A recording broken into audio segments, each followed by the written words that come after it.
একজন শিক্ষা নিয়োগ দুর্নীতিকাণ্ডে মিডলম্যান প্রসন্ন রায় তার সম্পত্তির খোঁজেও কিন্তু ইডি আধিকারিকরা পৌঁছে গিয়েছেন। একই সঙ্গে রাজারহাট এবং পুরুলিয়ায় তল্লাশি চালাচ্ছেন ইডি আধিকারিকরা। আমাদের প্রতিনিধি রয়েছেন ভাস্কর মুখোপাধ্যায়। সরাসরি ভাস্কর, কোন সূত্রের খোঁজে আজ তল্লাশি চলছে এই দুই জায়গায়? দেখো, এই মুহূর্তে আমি রয়েছি সাঁইথিয়াতে, এবং সাঁইথিয়া ঠিক আমার পিছনে দেখতে পাচ্ছ 9 নম্বর ওয়ার্ডে যিনি কাউন্সিলর মায়া শাহ, তার বাড়িতেই তল্লাশি চালাচ্ছে ইডি। এবং এই মায়া শাহ হচ্ছে জীবন শাহর পিসি, এবং এর আগে মায়া শাহকে ডাকা হয়েছিল, ইডি বেশ কয়েকবার ডেকেছিল, সিবিআইও ডেকেছিল, কিন্তু তার বাড়িতে তল্লাশি চালানো হয়নি। কিন্তু আজকে যখন একাধিক জায়গা, অর্থাৎ মুর্শিদাবাদে জীবনকৃষ্ণ সাহার বাড়িতে যেখানে তল্লাশি চলছে, ঠিক সেইভাবেই যে সাঁইথিয়াতে মায়া শাহর বাড়িতে তল্লাশি চলছে। এবং আমরা দেখতে পাচ্ছি মায়া শাহ, তিনি হচ্ছে 9 নম্বর ওয়ার্ডে কাউন্সিলর, তার বাড়ির নিচেই তৃণমূলের কার্যালয় রয়েছে, 9 নম্বর ওয়ার্ডে যে কার্যালয় সেখানে রয়েছে, এবং 3 তলা বড় বাড়ি। মূলত মায়া শাহর যিনি স্বামী রয়েছেন সুব্রত সাহা, তিনি এখানকার স্থানীয় তৃণমূল নেতা, একইভাবে তিনি একজন ব্যবসায়ী।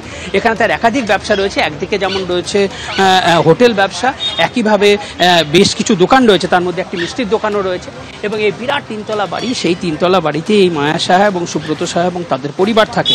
মায়া শাহ প্রথমবার, এবার তিনি কাউন্সিলর, এবং তিনি এখানকার সাঁইথিয়া পৌরসভার যিনি চেয়ারম্যান রয়েছেন বিপ্লব দত্ত, তার খুব ঘনিষ্ঠ বলে আমরা জানতে পারছি। এবং আমরা এর আগে দেখেছি যে এই জীবনকৃষ্ণ সাহাকে একাধিকবার এই মায়া শাহর বাড়িতে আসতে, এবং এই জীবনকৃষ্ণ সাহার কিন্তু এই সাঁইথিয়াতে প্রচুর সম্পত্তি ছিল।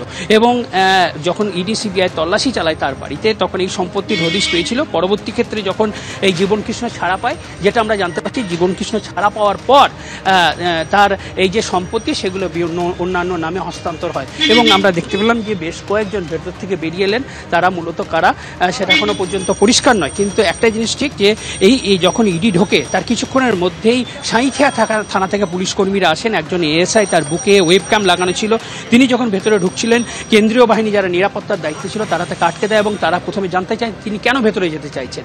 তা তিনি কিছু কারণ দেখালে প্রথমে তাকে ঢুকতে দেওয়া হয় নাই, পরবর্তী ক্ষেত্রে তাকে ঢুকতে দেওয়া হয়েছিল, কিন্তু ওয়েবক্যাম খুলে নেওয়া হয়েছিল, যে বুকে ওয়েবক্যাম ছিল সেটা খুলে নেওয়া হয়েছিল, এবং ভেতরে তিনি ঢুকেছিলেন 5 মিনিটের মতো ছিলেন, তারপর তিনি বেরিয়ে আসেন। কিন্তু কী কারণে ঢুকেছিল সেটা কিন্তু এখনো পর্যন্ত পরিষ্কার নয়। এখন আমরা যদি দেখি 7:30, সকাল 7:30 থেকে তল্লাশি চলছে, এখনো পর্যন্ত 11টা বাজে, এবং সে টানা তল্লাশি চালাচ্ছে।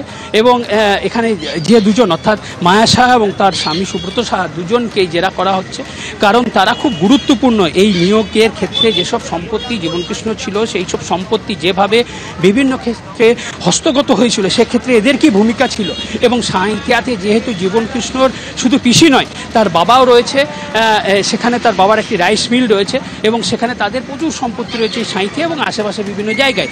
সেই সম্পত্তিতে কিভাবে সেই টাকা বিনিয়োগ হয়েছিল, সেই বিষয়গুলি নিশ্চিত করতে চাইছে ইডি, এবং তার জন্য এই তল্লাশি, এবং এই আচমকাই তল্লাশি শুরু হয়েছে। সকাল 7টা থেকে এই তল্লাশি চলছে। একেবারেই সঙ্গে থাকো। জীবনকৃষ্ণ সাহার আত্মীয়, তার বাড়িতে যেরকম তল্লাশি চলছে সাঁইথিয়ার কাউন্সিলর মায়া শাহ, অন্যদিকে জীবনকৃষ্ণ সাহা তার বাড়িতেও কিন্তু এই মুহূর্তে ইডি আধিকারিকরা রয়েছেন, তল্লাশি চলছে।